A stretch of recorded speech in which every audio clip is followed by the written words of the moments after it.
നമുക്കെന്നാൽ റമദാൻ്റെ മഹത്വം കുറച്ചൊന്ന് പറഞ്ഞു നോക്കാം. എല്ലാം ഇന്ന് പറഞ്ഞു തീർക്കാൻ കഴിയില്ല. നാളെയും ഇതിൻ്റെ തുടർച്ച ഉണ്ടാവുക എന്നത് താല്പര്യമില്ല. നാളെ അള്ളാഹു തൗഫീഖ് എന്നാൽ വേറൊരു വിഷയം സംസാരിക്കണം എന്നാണ് വിചാരിക്കുന്നത്. റമദാനിന് പ്രധാനമായും 10 മഹത്വങ്ങൾ ഉണ്ട്. 1, അമലുഹു മുളാഅഫുൻ. റമദാനിൽ ചെയ്യുന്ന കർമ്മങ്ങൾക്കൊക്കെ വർദ്ധിത മൂല്യമായിരിക്കും. ഏത് കാര്യം റമദാനിൽ ചെയ്താലും സാധാരണ കൂലി ആയിരിക്കില്ല.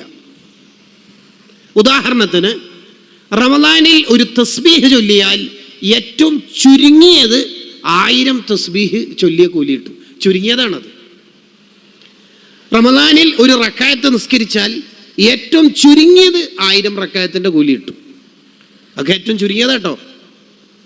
ചില ഹാജിയന്മാരുടെ അടുത്ത് കലക്ഷന് പോയാൽ ഏറ്റവും ചുരുങ്ങിയത് 500 രൂപ തരുമെന്നാണ് പറഞ്ഞാൽ അത്രേ തരുള്ളൂ എന്നല്ല, ഏറ്റവും ചുരുങ്ങിയത്. അത് ആര് പോയാലും തരും. പിന്നെ ആൾക്കാർക്കനുസരിച്ച് ഇന്നോവ, ക്രിസ്റ്റ, ഫോർച്യൂണറിലാകുമ്പോൾ അതിനനുസരിച്ച് മാറും അല്ലേ, ഉണ്ടാവും, മാറ്റം ഉണ്ടാവും. ഏറ്റവും ചുരുങ്ങിയ കൂലിയാണ് 1000. ഒരു തസ്ബീഹിന് 1000 കൂലി. നിങ്ങളൊരു സുബ്ഹാനല്ലാഹ് ഇല്ലാട്ടെ ഇപ്പോൾ തൊണ്ടവേദന ഒന്നും ഇല്ലല്ലോ ചൊല്ലുമ്പോൾ? ഇല്ല. 1000 സുബ്ഹാനല്ലാഹ് കൂലി കിട്ടി. പക്ഷേ ഈ കൂലി അത്രയൊന്നും വേണ്ട എന്ന കരുത്തിലാണ് തറാവീഹിൻ്റെ സുജൂദിൽ 3 എണ്ണം ചൊല്ലാത്തത്. വെറുതെ മലക്കൾക്ക് റിസ്ക് എടുപ്പിക്കേണ്ട അപ്പോൾ പാവങ്ങൾ എന്ന് കരുതിയിട്ടാവും ചിലപ്പോൾ. ചങ്ങായിമാർ ഒരു തസ്ബീഹിന് 1000 തസ്ബീഹിൻ്റെ കൂലി ചുരുങ്ങിയത്. സുബ്ഹാനല്ലാഹ്, നിങ്ങൾ ആലോചിച്ച് നോക്കിയേ. അല്ലാഹു പഠിക്കാൻ തൗഫീഖ് ചെയ്യട്ടെ.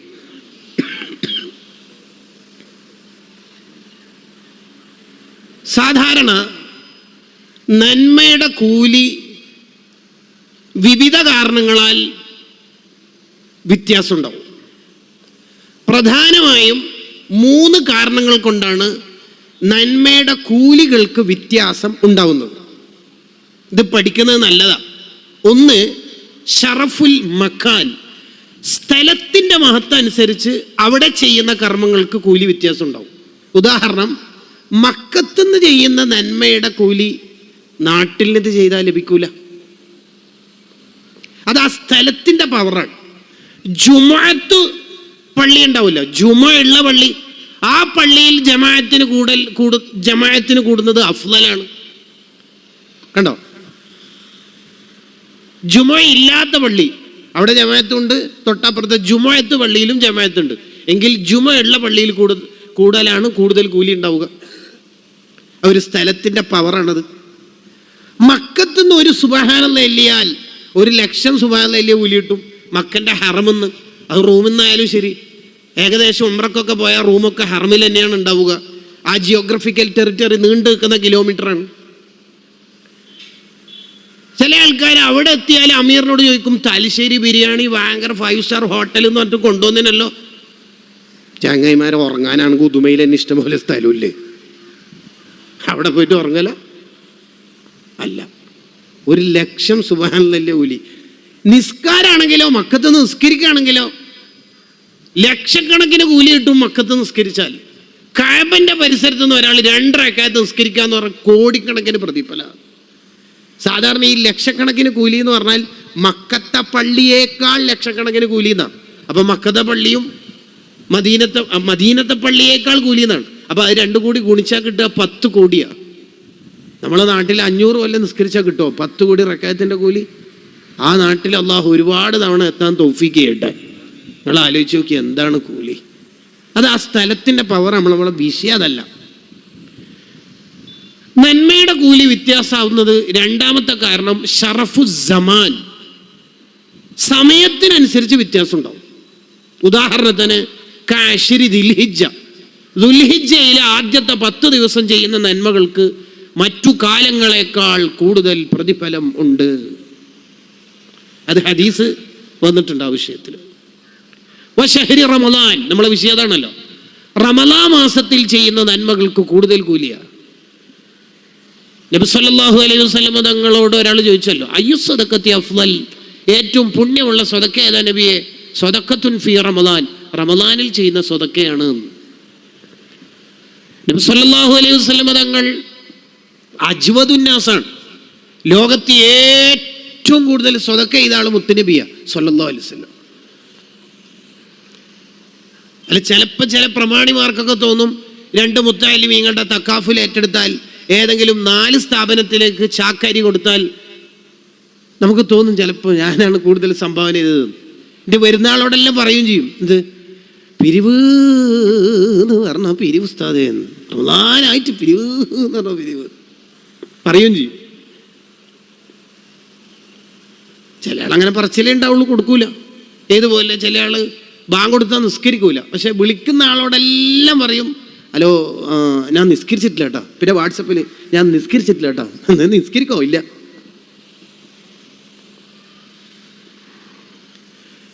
നബി സല്ലല്ലാഹു അലൈഹി വസല്ലമ തങ്ങളുടെ പക്കലിൽ നിന്ന് 100 ഒട്ടകങ്ങൾ കിട്ടിയ സ്വഹാബിമാർ എത്ര ഉണ്ടെന്നറിയോ? ഒരാളല്ല, 2 ആളല്ല, 60 ആളുണ്ട്. 100 ബെൻസ് കാറ് കൊടുക്കാൻ തുടങ്ങാൻ ആലോചിച്ചോക്കെ. ഒരു ചാക്ക് അരി കൊടുത്തത് നമ്മൾ ഭയങ്കര സംഭവമാക്കിയിട്ട് പറയണത്. ഒരു സഹാബിക്ക് നബി സല്ലല്ലാഹു അലൈഹി വസല്ലം 300 ഒട്ടകങ്ങൾ കൊടുത്തിട്ടുണ്ട്. സുബ്ഹാനല്ലാഹ്. അതുകൊണ്ടാണ് ഇമാം ബൂസിരി റഹിമഹുല്ലാഹ് പറഞ്ഞത്, കൽ ബഹ്രി ഫീ കറമീൻ. നബി തങ്ങൾ കടൽ പോലെയാണ് സ്വതക്കന്റെ വിഷയത്തിൽ നിന്ന്. കടൽ പോലെ എന്ന് പറഞ്ഞാൽ, നമ്മളിപ്പോൾ കടലിൽ മീൻ പിടിക്കാൻ വേണ്ടി പോയാൽ ഇന്ന് കിട്ടും, നാളെ പോയാൽ ആ കടൽ പറയോ സത്യം പറയണം, ഇന്നലെ നിങ്ങൾ മറ്റേ റിസിപ്റ്റ് എടുത്തിട്ട് പിരിക്കാൻ വന്നിട്ടില്ല എന്ന് പറയൂല. അത് നമ്മളെ സൂക്കട. കടൽ വീണ്ടും തരും, മറ്റന്നാളും തരും, നാളാം തരും, എല്ലാ ദിവസവും തരും. അപ്പൊ നബി സല്ലല്ലാഹു അലൈഹി വസല്ലമ തങ്ങൾ ലോകത്ത് ഏറ്റവും നന്നായി സ്വതക്ക ചെയ്ത നേതാവാണ്. ഇടയിലൊരു കാര്യം പറയാൻ, നബി സല്ലല്ലാഹു അലൈഹി വസല്ലമ തങ്ങൾക്ക് സമ്പത്തില്ല എന്ന് നമ്മൾ പറയാൻ പാടില്ല. റസൂലുള്ളാഹിക്ക് സമ്പത്തില്ലായിരുന്നു, ഭയങ്കര ദാരിദ്ര്യമായിരുന്നു എന്ന് പറയരുത് എന്നാണ്. പിന്നെന്താ പറയണ്ടേ? നബി സല്ലല്ലാഹു അലൈഹി വസല്ലമ തങ്ങൾക്ക് സമ്പത്തില്ല എന്നല്ല പറയേണ്ടത്, റസൂലുള്ളാഹിക്ക് സമ്പത്ത് വേണ്ട, അതാണ് പറയേണ്ടത്. നബി തങ്ങൾക്ക് സമ്പത്തില്ല എന്നല്ല. അതുകൊണ്ടാണ് ഖസീദത്തുൽ ബുർദയിൽ നബി തങ്ങൾ പട്ടിണി കിടന്ന ഭാഗം വിശദീകരിക്കുന്ന ഒരു സ്ഥലമുണ്ട്. വശദ്ദ മിൻ സഗബിൻ അഹ്ശഅഹു വതവ തഹ്തൽ ഹിജാറതി കശൻ മുത്രഫൽ അദമി. അവിടുന്ന് വിശന്നിട്ട് കല്ല് വെച്ച് കെട്ടി നടന്നു. കല്ല് വെച്ച് കെട്ടി നടന്നാൽ വിശപ്പ് മാറൂല, ഒന്ന് നിവർന്ന് നിൽക്കാൻ കഴിയും. അപ്പോൾ ചില ആൾക്കാർക്ക് തോന്നും, കൂടുതൽ കിതാബുകൾ അറിയാത്ത, ഹദീസുകൾ പഠിക്കാത്ത, ഒരു പ്രാഥമിക വായന നടത്തിയ ആൾക്ക് തോന്നും, പട്ടിണി എന്നല്ലേ, വിഷമം തന്നെയല്ലേ. അപ്പൊ വേറെ ചിലർക്ക് ഒരു നിരൂപണ ബുദ്ധി ഉണ്ടാവും. വിശക്കുക എന്ന് പറയണത്, ഭക്ഷണം ഇല്ലാത്ത ആൾ പിന്നെ വിശപ്പല്ലാണ്ട് വേറെ എന്തിപ്പം ചോദിക്കേണ്ടത്? അത് വലിയ കാര്യമായിട്ട് എന്തിനാ പറയണത്? ബുർദ മദ്ഹ് ചെയ്യുന്ന ഗ്രന്ഥമല്ലേ, ഇതെന്തിനാണ് നബി തങ്ങളെ പുകഴ്ത്തുന്നത്? ഭക്ഷണം ഇല്ലാത്ത ആള് ഭക്ഷണം കഴിക്കാണ്ട് പട്ടിണി കിടക്കൽ തന്നെ, അതിപ്പോൾ എന്താ കാര്യമായിട്ട് പറയണത് എന്ന് ചില മറുവായനക്കും സാധ്യതയുണ്ട്. അതുകൊണ്ടാണ് അടുത്ത വരിക്ക് തന്നെ സാങ്കല്പിക ചോദ്യത്തിന് മറുപടിയായി ഇമാം ബൂസിരി തങ്ങൾ പറഞ്ഞത്, വറാവദത്തുഹുൽ ജിബാലു, 5 പർവ്വതങ്ങൾ വന്നിട്ട് നബി സല്ലല്ലാഹു അലൈഹി വസല്ലം തങ്ങളോട് ചോദിച്ചു, മിൻ ദഹബിൻ, സ്വർണ്ണാവട്ടെ. അപ്പോൾ ഫഅറാഹ അയ്യമശമമി, ഗെറ്റ് ഔട്ട്, ഓടായിരുന്നു സ്വർണം. ഈ ദുനിയാവ് സൃഷ്ടിക്കാൻ തന്നെ കാരണം ഞാനാണ്, എന്നിട്ട് പിന്നെ ദുനിയാവ് എനിക്ക് എങ്ങനെ ആവശ്യം ഉണ്ടായാല്? കണ്ടോ? അതാണ് നബി തങ്ങൾക്ക് സമ്പത്തില്ല എന്നല്ല, നബി തങ്ങൾക്ക് സമ്പത്ത് വേണ്ട. ഞങ്ങൾക്കത് വേണ്ടേ വേണ്ട. അതാണ് നബി സല്ലല്ലാഹു അലൈഹി വസല്ലമ തങ്ങൾ ഏറ്റവും കൂടുതൽ സ്വതക്ക ചെയ്യുന്നത് റമളാനിലായിരിക്കും.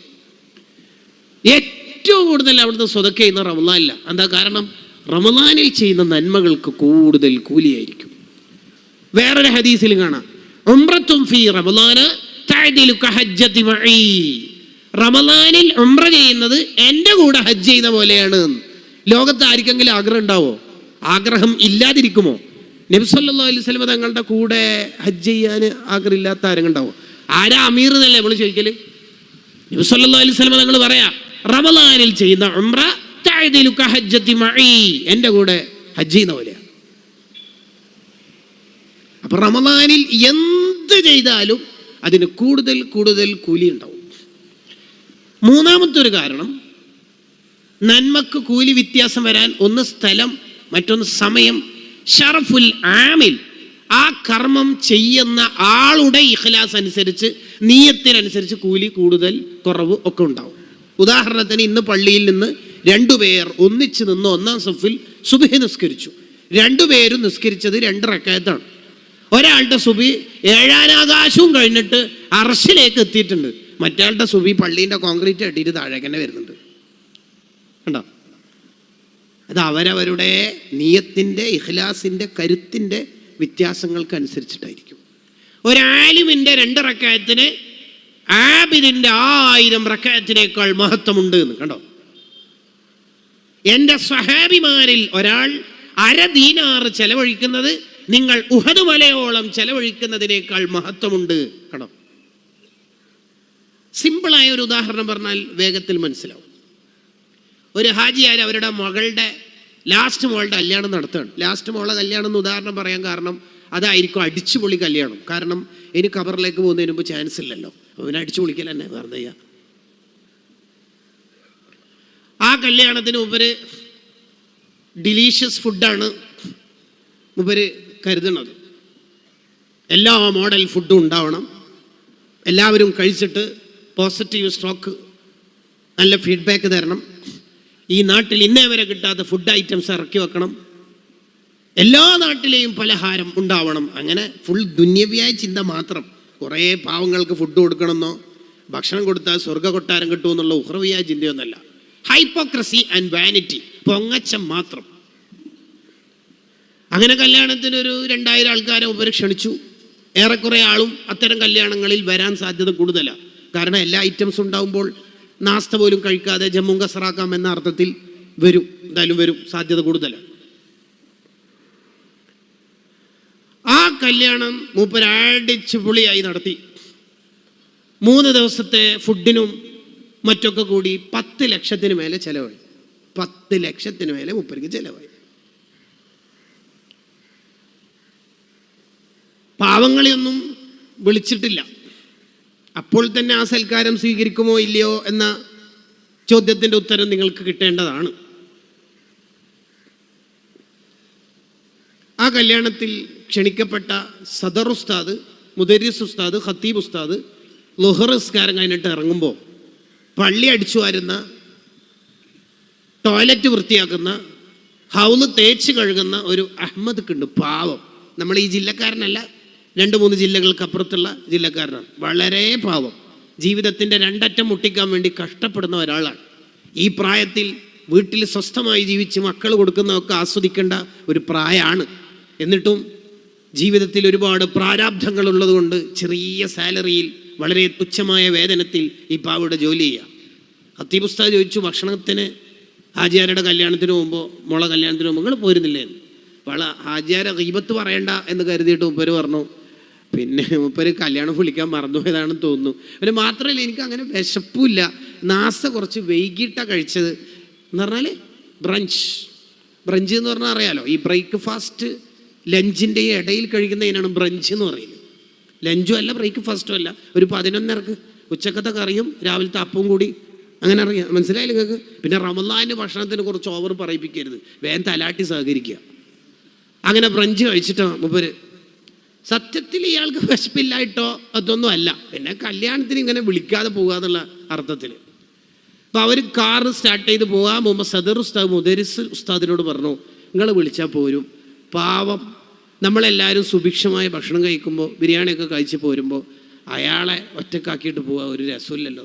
മുദരിസ് ഉസ്താദ് ഡോറൊക്കെ തുറന്ന് നിങ്ങൾ വരീന്ന് പറഞ്ഞു. സദാ എന്നെ കല്യാണത്തിന് വിളിക്കാതെ നിങ്ങൾ പോരീന്ന് പറഞ്ഞു. വിളിക്കാത്ത കല്യാണത്തിന് നബി സല്ലല്ലാഹു അലൈഹി വസല്ലം തങ്ങളെ ഒരു സദ്യക്ക് ക്ഷണിച്ചാൽ ഖാദിമായ അനസ് റളിയല്ലാഹു അൻഹു പോകാറുണ്ട് എന്ന ബുഖാരിയുടെ ഹദീസിൻ്റെ വ്യാഖ്യാനത്തിൽ ഫതുഹുൽ ബാരിയിൽ ഉണ്ട്, ഖാദിമിനും പോകാമെന്ന് വരീന്ന് പറഞ്ഞു. ഇനി ഇന്നത്തെ വയലിൽ എന്താ ഉസ്താദ് പറഞ്ഞാൽ ഈ മസല മാത്രമല്ല പറയേണ്ടതെന്ന് പ്രത്യേകം ഓർമ്മപ്പെടുത്തുന്നു. ചില ആൾക്കാരുണ്ട് ഒരു 2 മണിക്കൂർ വയൽ കേട്ടാൽ ഓർക്ക് ഉപകാരപ്പെടുന്ന എന്തെങ്കിലും ഒരു മസല ഉണ്ടെങ്കിൽ അത് മാത്രമേ പറയുള്ളൂ. വേറെ എന്തെല്ലാം പോയിന്റ് ഇവിടെ പറയുന്നുണ്ട്. അല്ലാഹു നമുക്ക് കബൂലിയത്ത് നൽകട്ടെ. അങ്ങനെ ആ കല്യാണത്തിന് ഉപരെത്തി ഉസ്താദ്മാരെല്ലാം ക്ഷണിച്ചിരുത്തി. ഈ വന്നേനാ, അത് ശരി, അതാ ആ മൂലയിൽ അതാ ഒരു സീറ്റ്, വേഗം കഴിക്കാൻ, വേഗം ആരോടും പറയാണ്ട് പോവുക എന്നർത്ഥത്തിൽ നിന്ദിക്കുന്ന വർത്താനാണ് ഈ അഹമ്മദ് ഹാജി ഈ അഹമ്മദ് ഖാനോട് പറഞ്ഞത്. ആ പാവം ഉസ്താദ് വിളിച്ചുകൊണ്ട് വന്നിട്ട് കഴിച്ച് ഇങ്ങനെ ടിഷ്യൂ കൊണ്ട് കൈയൊക്കെ തുറത്തി പോകട്ടെ എന്ന് ചോദിക്കാൻ പോകുമ്പം കഴിച്ചാ അത് വേഗം വിട്ടോളിയുന്നു. ഇതൊരു കിബറ നോക്കി. ചില ആൾക്കാർ കുറച്ച് ലക്ഷങ്ങളുണ്ട് അല്ലെങ്കിൽ ഏതൊക്കെ ഒരു ഉസ്താദിന് സംഭാവന കൊടുക്കുന്നുണ്ട് എന്ന് കൊണ്ട് എന്തൊരു കിബറ ഇവർ കാണിക്കുന്ന റഹ്മാനെ. ലോകത്ത് അള്ളാഹു സൃഷ്ടിച്ചിട്ട് തിരിഞ്ഞു നോക്കാത്തൊരു സാധനം ദുനിയാവ്. അള്ളയാണ് ഈ ദുനിയാവ് സൃഷ്ടിച്ചത്. ഒരു സെക്കൻഡ് പോലും അള്ള ഈ ദുനിയാവിനെ നോക്കിയിട്ടില്ല. എന്തിനാ ഈ ദുനിയാവുള്ളതിൻ്റെ പേരിൽ നമ്മൾ കിബറ കാണിക്കുന്നത്? എന്തിനാ കിബറ കാണിക്കുന്നത്? എന്താണ് റബ്ബേ? ആ പാവം അങ്ങ് പോയി. അന്ന് മുമ്പ് നാട്ടിൽ പോകുന്ന ദിവസമാണ് അടുത്ത നിയറസ്റ്റ് റെയിൽവേ സ്റ്റേഷനിൽ നിന്ന് ഒരു കടല മിഠായി വാങ്ങി 10 രൂപക്ക്. നാട്ടിലെത്തിയിട്ട് ഈ മിഠായി പീസാക്കിയിട്ട് വൈഫിന് കൊടുത്ത്, വയസ്സായ ഉമ്മാക്ക് കടിച്ച് പൊട്ടിച്ചു കൊടുത്ത്, ചെറിയ ചോട്ട മക്കൾക്കും കൊടുത്ത്, മൂപ്പര് ഒരു പീസ് നിന്ന് കുറച്ച് പൊടിയുണ്ട് ആ കുപ്പയിലേക്ക് തട്ടിയിട്ട് മൂപ്പര് ഉറുമ്പിന് സ്വതക്കാന്നും കരുതി. അഹമ്മദ് കാക്ക് 10 രൂപക്ക് സ്വർഗം, അഹമ്മദ് ഹാജിക്കാക്ക് 10 ലക്ഷം കൊണ്ട് നരകവും. ഇന്നമൽ അഅ്മാലു ബിന്നിയാത്ത്. കേട്ടോ, ഇതാണ് കൂലിയുടെ വ്യത്യാസം. അവനവൻ്റെ ഹൃദയത്തിൽ ഉള്ളത് എന്താണെന്ന് അവനവനിക്കേ അറിയുള്ളൂ, ആരെയും ബോധിപ്പിക്കാനല്ല. പണ്ടൊക്കെ ഒരു നന്മ ചെയ്യണമെങ്കിൽ നല്ല മനസ്സുണ്ടായാൽ മതി. ഇന്നേത് നല്ല മനസ്സ് ഉണ്ടായിട്ടും കാര്യമില്ല, നല്ല ക്യാമറ നിർബന്ധം. ഫോട്ടോത്തിൽ കുടുങ്ങിയിട്ടില്ലെങ്കിൽ ആ പാവപ്പെട്ട ആളെ ഒന്നും കൂടി സ്റ്റേജുമേ കയറ്റും. നേരത്തെ എടുത്ത ഫോട്ടോ ക്ലിയർ ഇല്ല, ഒന്നും കൂടി. എന്തെല്ലാം വൃത്തികേടാണ് റഹ്മാനെ. ഒരു ഉസ്താദിൻ്റെ അടുത്ത്, പ്രമുഖനായ ഒരു ലീഡർ ഇവിടെ വന്നിരുന്നാൽ ആ ഉസ്താദിൻ്റെ അടുത്ത് വെറുതെ പോയി ചോദിക്കും ചുടുവെള്ളം വേണമെന്ന്. ചെവീൻ്റെ അടുത്ത് പോയിട്ട് അതിന് മുമ്പ് തന്നെ ഉപ്പര് വേറെ ആളെ ഏൽപ്പിച്ചിട്ടുണ്ടോ ഒരു ഫോട്ടോ എടുക്കണേ, അടുത്ത് വരികയോ. എന്തൊരു നാടകമാണ് ഇതൊക്കെ, എന്തൊരു നാടകം. എന്താ മോനെ ഒരു ഫോട്ടോ നിനക്ക് കിട്ടിയിട്ട് വേണ്ടത്? വയറ്റിൽ മൊത്തം കാസ്റ്റും മൂത്രവും രക്തവും കഫവും ചെലവല്ലേ. എന്താ നമുക്ക് ഇതൊക്കെ കിട്ടിയിട്ട് വേണ്ടത്? ആരെ കാണിക്കാനാണ് നമ്മൾ ഇതൊക്കെ കാണിക്കുന്നത്? ഒന്നുമല്ല. അഖ്ലിസ് വദാ അല്ലാ തുരീദ ബിത്വാഅത്തിൻ. ചെയ്യുന്നതെല്ലാം അള്ളാഹുവിന് വേണ്ടി ആവണം, അങ്ങനെ വേണ്ടത്. അപ്പം കർമ്മങ്ങളുടെ കൂലിയുടെ വ്യത്യാസം പ്രധാനമായും 3 വഴികളിലൂടെയാണ് എന്നതാണ് ഇപ്പോൾ പറഞ്ഞത്.